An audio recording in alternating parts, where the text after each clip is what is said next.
All right, we're going to finish up the morning session. I'm actually going to tag team a bit with Rachel Bakersmith.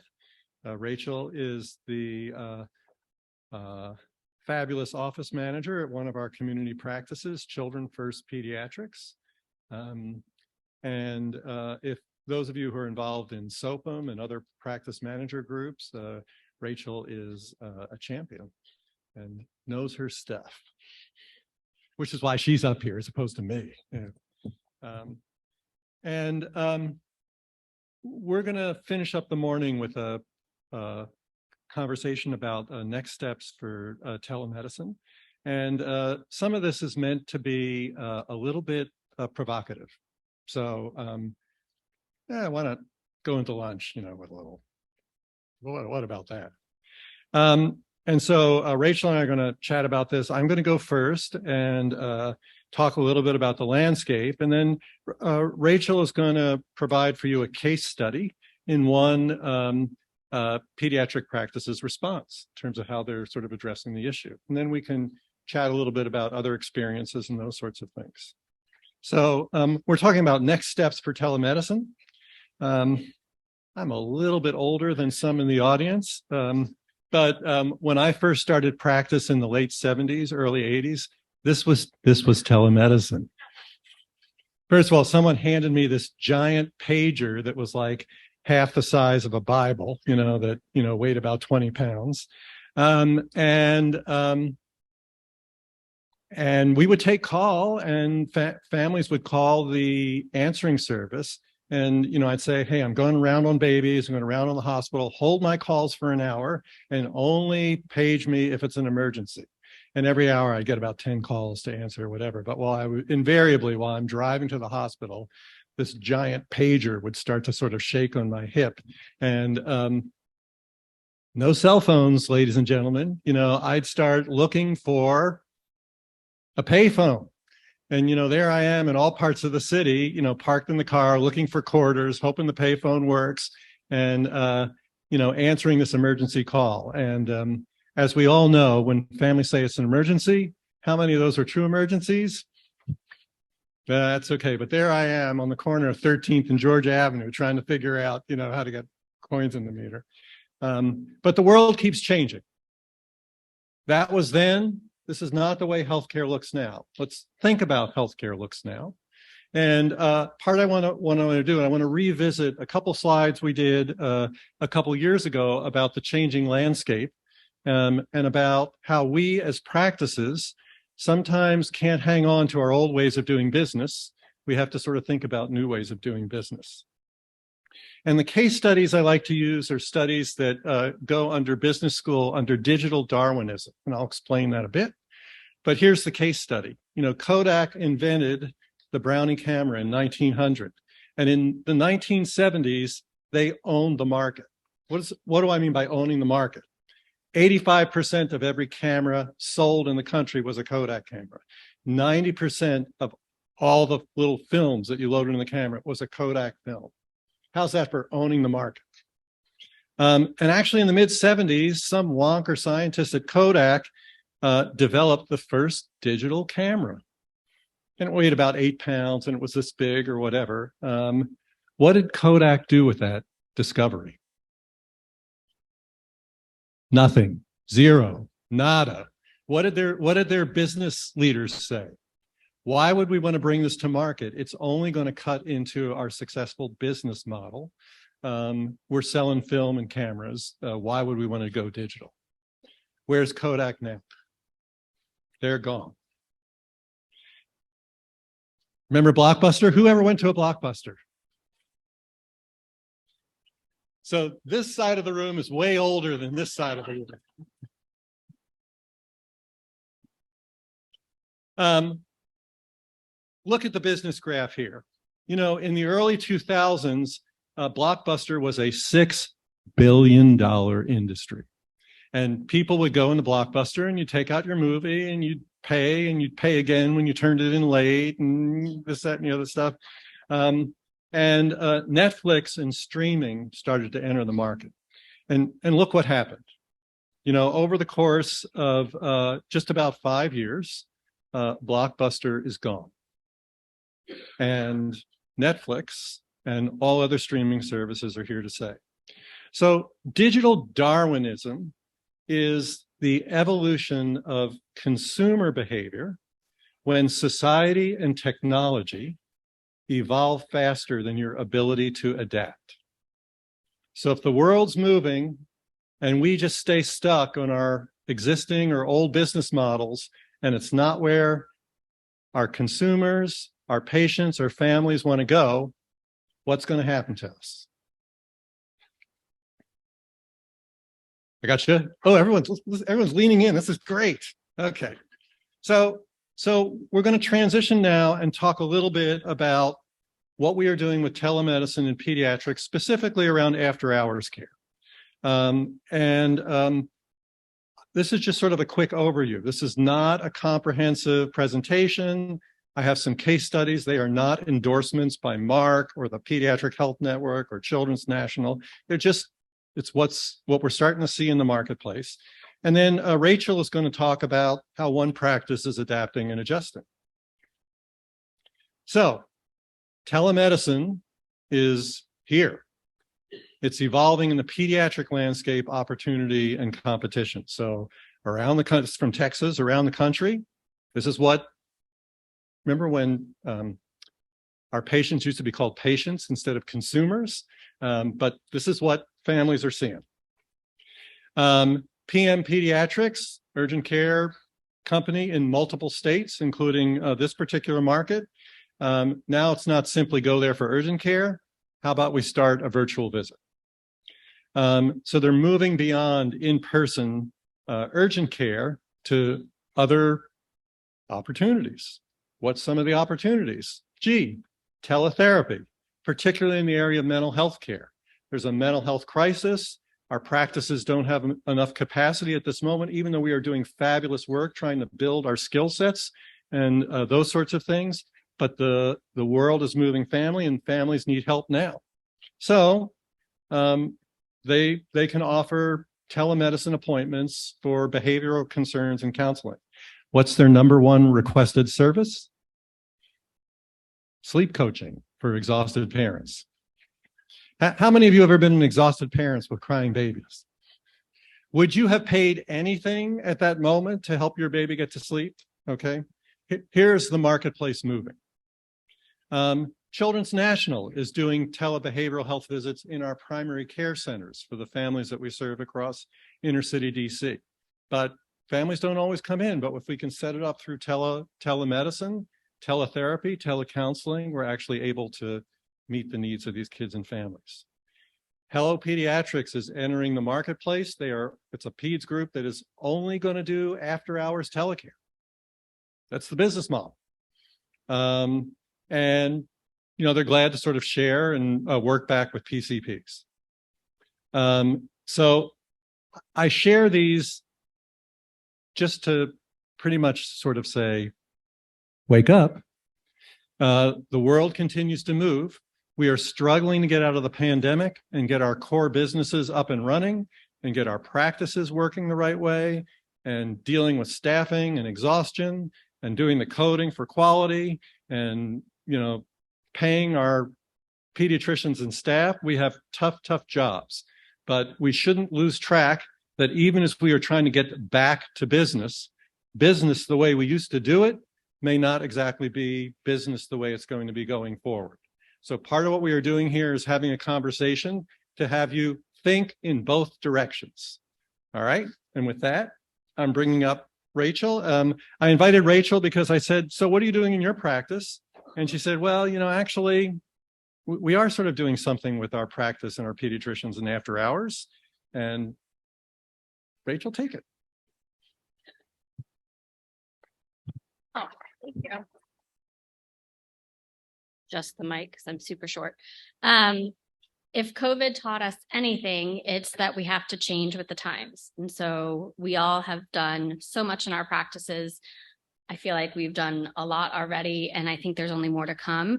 In our practice prior to COVID, our after-hours system pretty much was an answering service system. Our doctors took call.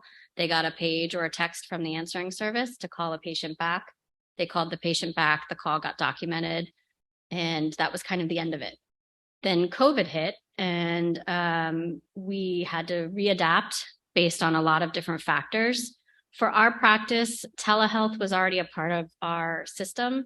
In our visits, we do a lot of different visits by telehealth. So incorporating telehealth into after-hour care was not a huge transition or change for our providers.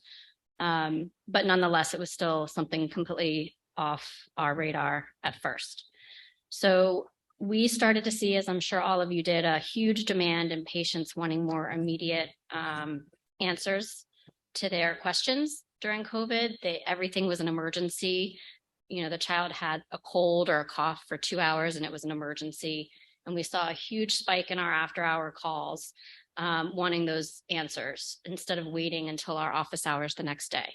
So that, coupled with the increase of cost to our answering service, both a per call cost and just the cost of paying for the answering service itself and the volume. So it was like a double whammy at the same time. Our volume was increasing, our costs were increasing, our providers were being challenged in an already time of burnout and exhaustion. And so we kind of came together and said, what can we do a little bit different, or at least make it feel like the services we're providing are more worthwhile and more comprehensive. So, you know, we wanted to be paid for what we were doing. They were doing a lot of them at the time and pretty much still are. And hopefully saving some of our patients from having to go sit in those urgent cares for 3, 4, 5, 6 hours. Obviously, as pediatricians, we talk all the time about medical home models and making sure we give our patients their care, keep as much in-house as possible. That's where they're going to get the best care. That's who knows them the best. And ultimately, that's what they want. They want to be able to call their pediatrician, but they want them to be available. So this was sort of our solution to some of those problems. Basically how it works, and I'll go to the next slide for a second as well. This is not meant for you to actually read or see, but this is basically just a screenshot of our website on different pages, explaining to the patients how telemedicine works, how our after-hour telemedicine works, any associated copays, deductibles, charges that might be with those visits. And then there's a link that they can click on at the top of our website to be connected to an on-call provider. And so basically our voicemail system and our website tell them what to do during certain hours between 5:30 and 8:30 every night. Our on-call provider is basically monitoring our televisit waiting room. We use a separate platform from our EMR system. And they know just to get notifications. They get notifications when a patient logs into the waiting room. From 8:30 to 7:30 at night, we still go to an answering service first. For our practice, we rotate call nightly. That's just what worked better for our practice. That's how we've done it for a while, and it seems to work well for our providers. So they take call Monday through Thursday. It is a different person taking call. And then the same provider does the entire weekend, Friday, Saturday, and Sunday. And they do get these numbers included in their productivity numbers, the providers. So that is another incentive for them, and hopefully makes it a little more worthwhile for their time that they're spending at night at home away from their families, taking these types of visits and calls. And so a lot of questions I get from people when they ask about this model that we use is obviously, do we bill for these? And the answer is 100% yes. And Chip Hart probably isn't in here right now, but he will be proud to know that we use the 99051 for all of these visits. In Maryland right now, after hours is defined as 6 p.m. or after. So that 99051 gets added on to any televisits done after 6 p.m.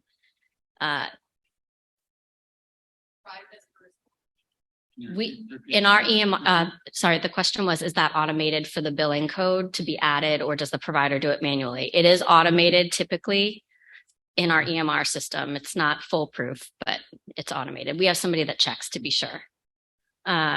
We do save on urgent care visits. We've actually had patients call us from the waiting room, click on the link from the waiting room of the urgent care to see which one they get first. And then our provider was able to take care of it, treat, and send them home before they needed to be seen in 3 hours from now at urgent care. So it does save on urgent care visits. It does increase our patient satisfaction, increase our patient care, quality patient care, talking about the value-based model system. Do your providers like doing it this way? And the answer is yes and no. I think Dr. Fishman can certainly chime in on the yeses and the nos of it. The no is certainly when you're on call, you can't really do anything. You can't go out. You have to be accessible. So you can't just go out and step away from a restaurant to take a phone call. You have to be available to have a background where you can actually do a face-to-face televisit with the patient. So that is a challenge for them. But they do get paid for what they do. You do get to bill the insurance, copays and deductibles typically apply, but they do get paid for what they're doing. And it is better quality care, and they recognize that as well. The platform we use is doxy.me. And we do, like I showed you, we do have all of our billing and processes on our website so that patients understand what the 99051 means and what copays and deductibles mean when you call or you do a televisit after hours. So we try to be as transparent as possible with our patients. I don't think that we'll ever go back to the old way of doing things. I've learned with COVID also never to say never. But I think the system works well for us. Our patients are really appreciating it and using it. And at this point in the foreseeable future, I don't think we'll change. That's it. Oh, we have the poll. Yeah. Oh, we have the poll. I was going to do a show of hands, but we decided we would try to do this poll everywhere. So we realized that folks were having some issues connecting, but that's how you can respond. We're sort of curious to see. We'll take a minute or two for folks to reestablish connection. And are you currently offering and billing for telemedicine during office hours? If so, what percent? None, very limited, limited, growing.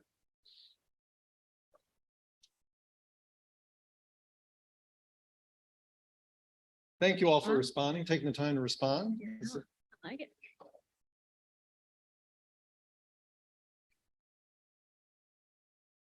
I think one of the things that's really interesting and notable is the diversity and the range of responses. It's not one single thing at this moment.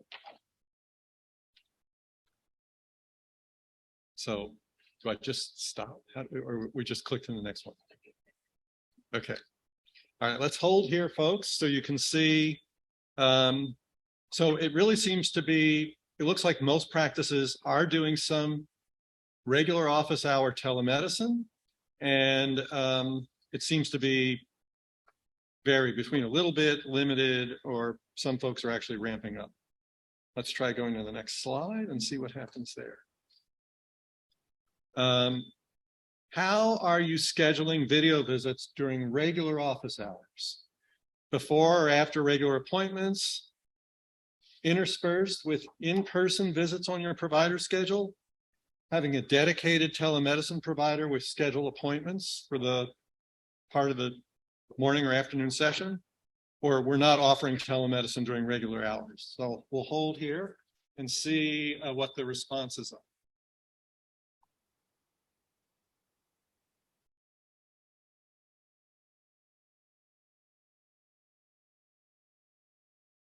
It's interesting, when Rachel and I were chatting about this, this is not exactly what I would have predicted. No.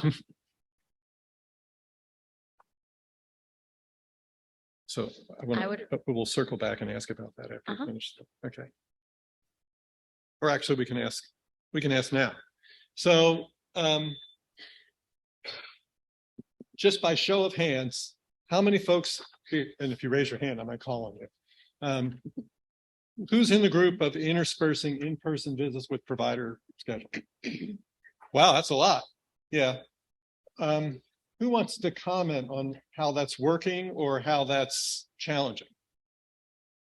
Someone raise a hand here. Oh boy. I got someone. Please hold. Run.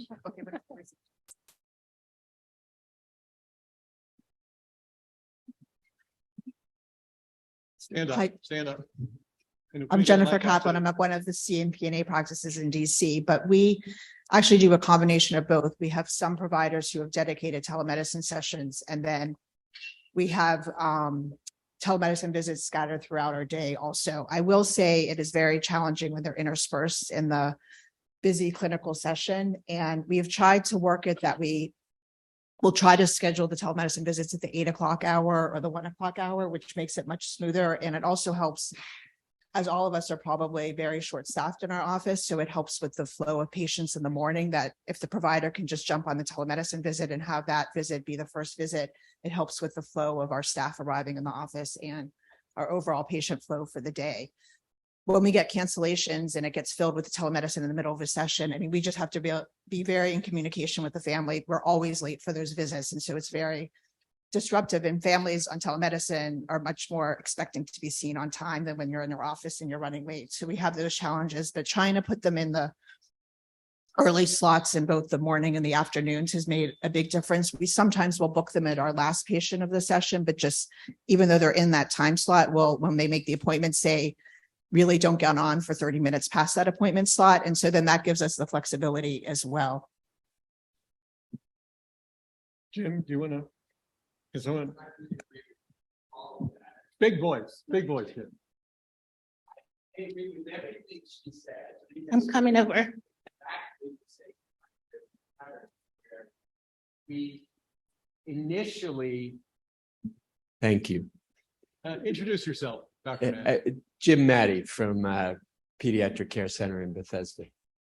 I think one of the things that's changed is probably 12, 18 months ago, more people would have answered C or something like that. Initially, we had very few people who wanted to come into the office, or that we wanted to come into the office. And so there was a huge amount of telemedicine. And now there are a few holdout patients who don't want to come into the office if they can avoid it. But we've adjusted, I think, to our new normal, which is it depends on the visit, it depends on the provider, it depends on the day. We will sometimes use a telemedicine visit as an efficiency factor to get a few sick visits done earlier in the day before we could get somebody in.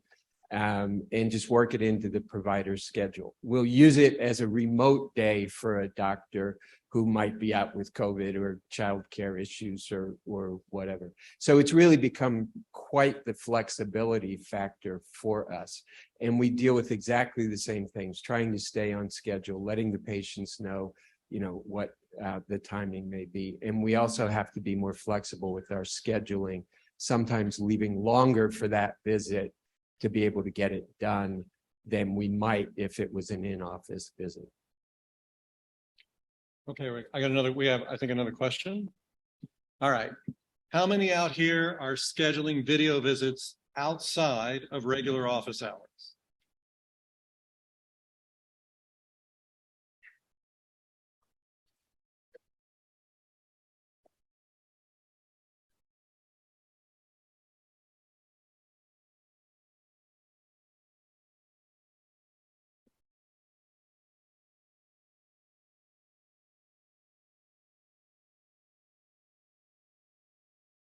Great,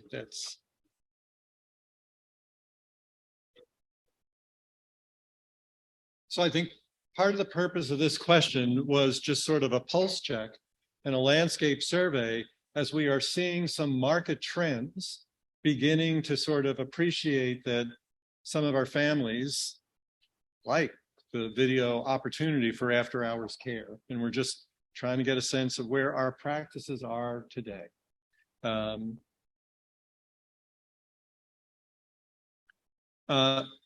Comments about any other practices that are doing this well?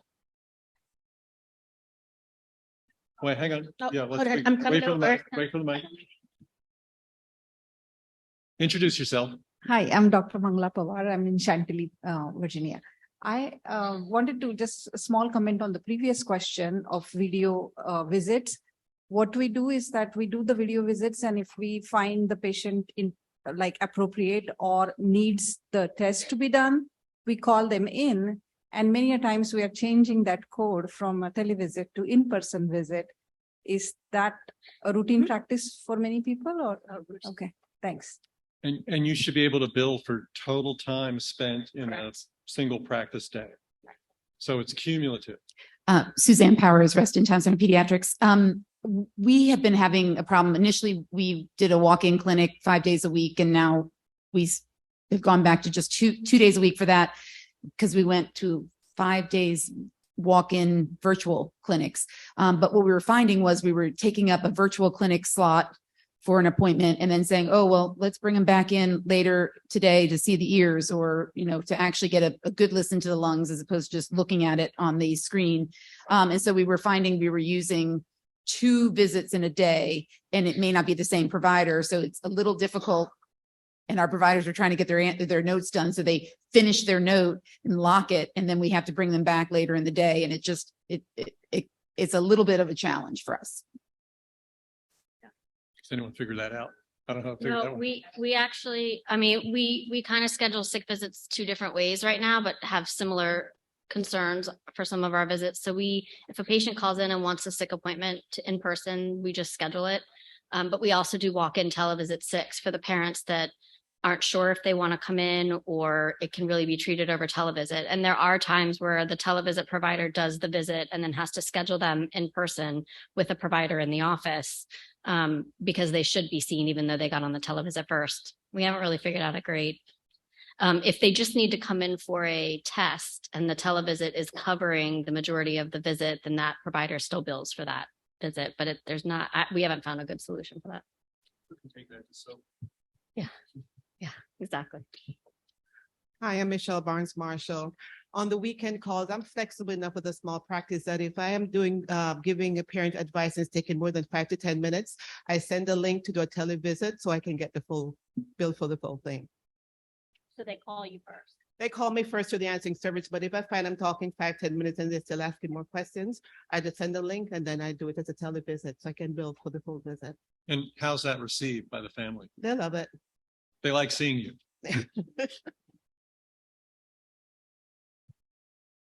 Hang on. We're bringing the mic around. We actually timed this even better than we could have planned. So we've got a minute or 2 to wrap up and then they're heating lunch up. Hi, I'm Virginia Grace Cohen from Pediatric Care Center in Bethesda.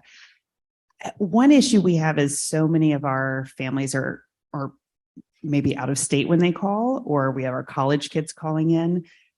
And I know early in the pandemic, it was wonderful because all those rules were waived and we could just provide televisits for our families and patients wherever they were. How do you handle that?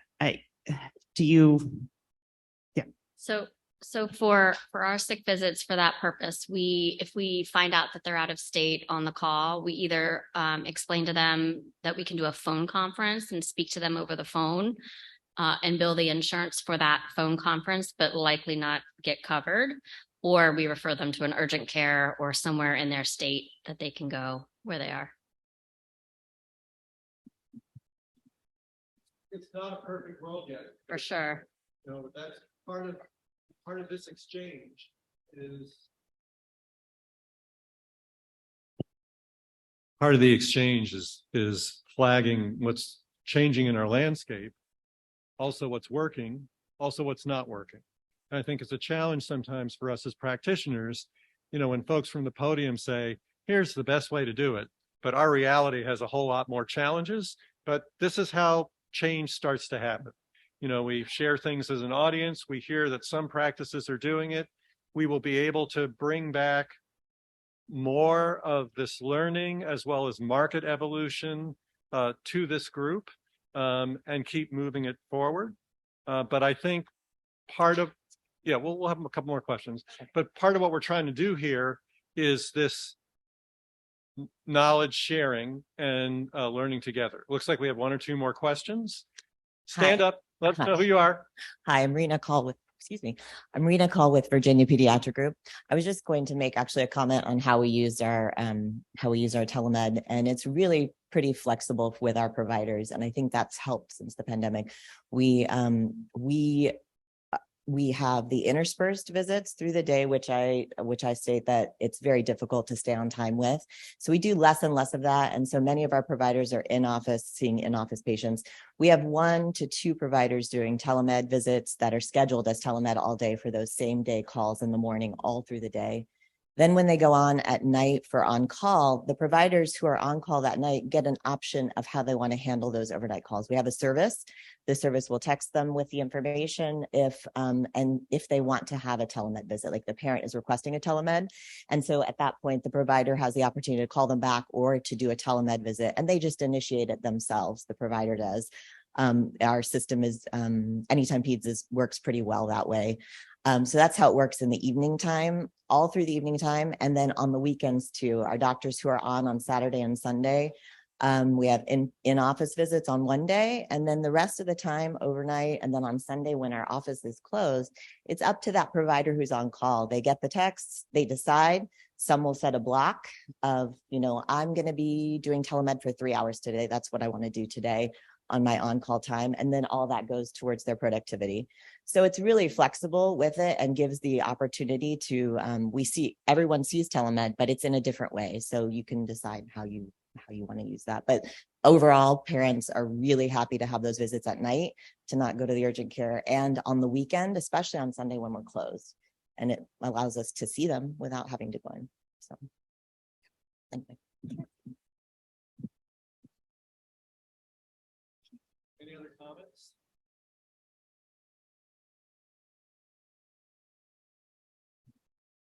Good Stand up morning. and introduce yourself. Sure. Sharon McFadden. I'm a solo pediatrician in a rural community on the Eastern Shore of Maryland. God bless you. So none of this is going to work for me at 3 a.m. at all. Just curious, is there anyone else here who's in my position who are also moving towards hanging up the stethoscope? How is this working for you after 5 weekends and holidays when you are it and the backup Monday through Friday?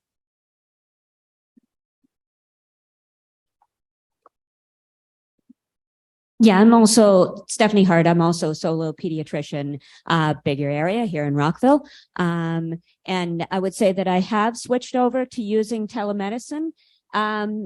Because of being solo, it doesn't really work to say, oh, I'm going to have these scheduled times, except if it's more like a behavioral health issue or something like that. And that would be scheduled in my schedule like any other appointment. The telemedicine I've been using more for the convenience of the parents, like, oh, we can't get here that day, or, they're busy throwing up, so I don't want to drive over there. So there's things like that. But they're right. The problem is if you're running behind, the parents are more upset. But, I think a lot of that's a matter of sort of looking at the schedule a little better. The after hours, I totally agree. That doesn't work if you're solo, because you're saying, I'm going to talk to you on the phone, and then I'm going to do a telemedicine. And now I've taken up my entire evening. So it definitely is going to be an issue. And if you offer them that, then they're going to call you after hours instead of during your office day.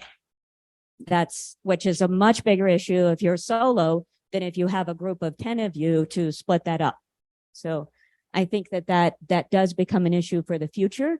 And these people are driving more towards urgent care, which is not good for us as providing their medical home. I don't have a solution to that part, but I do think that using telemedicine has worked way better than I thought, and for things that we didn't expect that it would work for.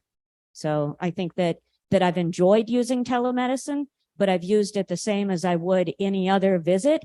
It's just less convenient for me and more convenient for the parents. Two quick things. One, Just reintroduce. Suzanne Powers, Resident Town Center Pediatrics. Still.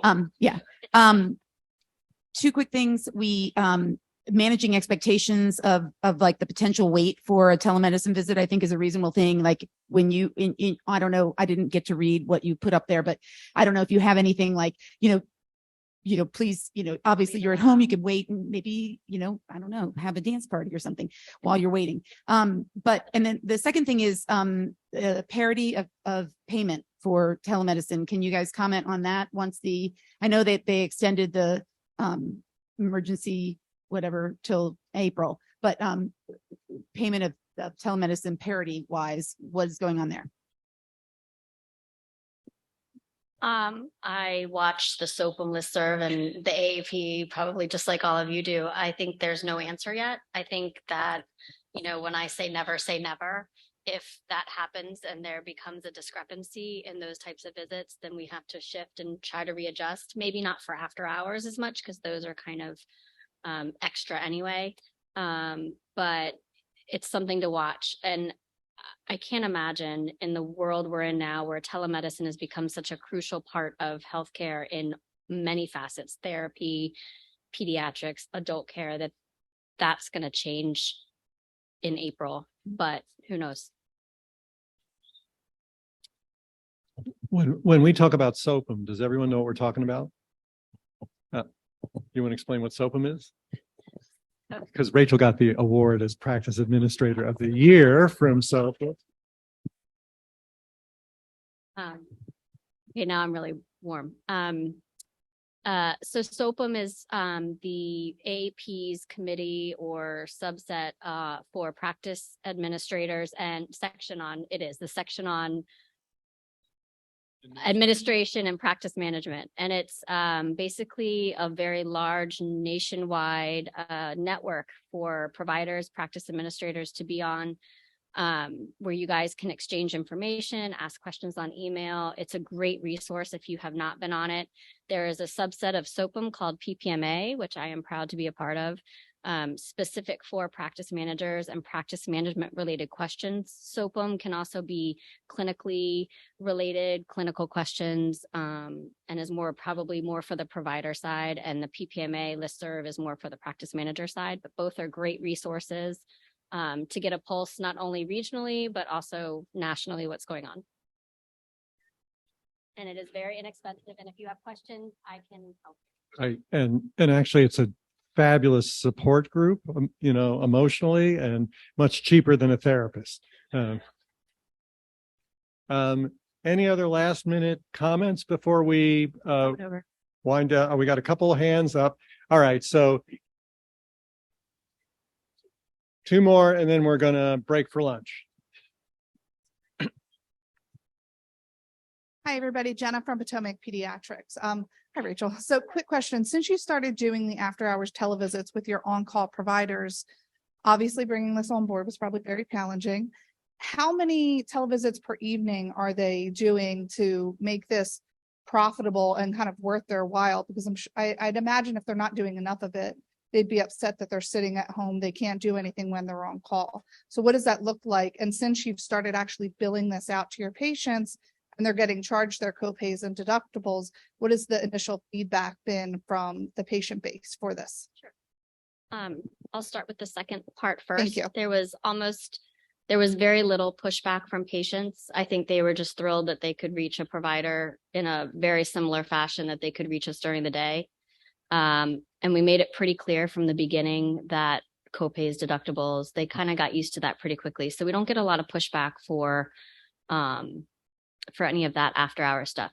The providers, the number of calls coming in are really not much more than they were of sort of taking COVID out of the equation because the volume was different regardless.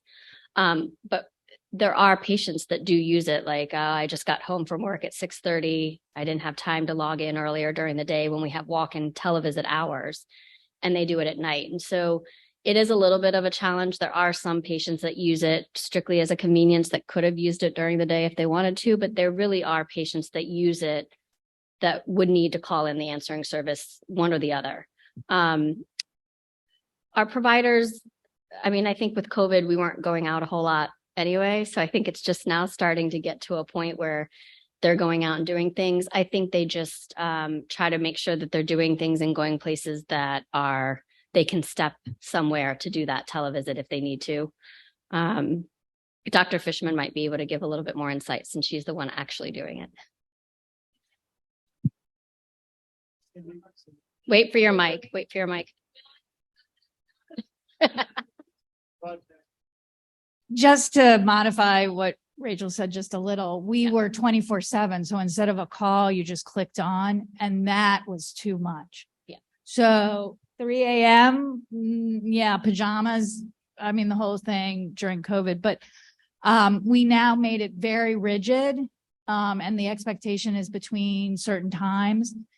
And that's what you do. We're still 24. Well, we're most of the time during the waking hours, during the weekend, but that's going to be modified too, because we are a generation now. I'm older, so I'm not this generation, but the click generation where they can click on and get the 30-second, what's my Tylenol dose does happen.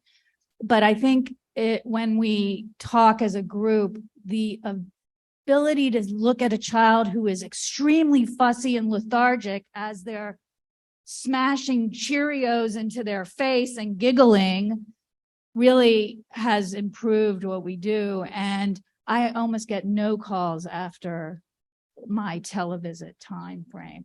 So I know that they're not calling the answering service and I'm not getting paid. So it's kind of a hit or miss kind of thing. So, it's new. What can I say? And for us, the televisit platform we use during the day anyway. So there's really no extra cost to us from that perspective to use the televisit platform in the evening as well. So first, thank you all for sharing, because we are a learning community. Not everyone is exactly in the same place with the same set of resources, but sharing with each other what we are doing and what's working, what isn't, helps actually raise all boats. So we really appreciate your participating and sharing, and give it up for Rachel Bakersmith.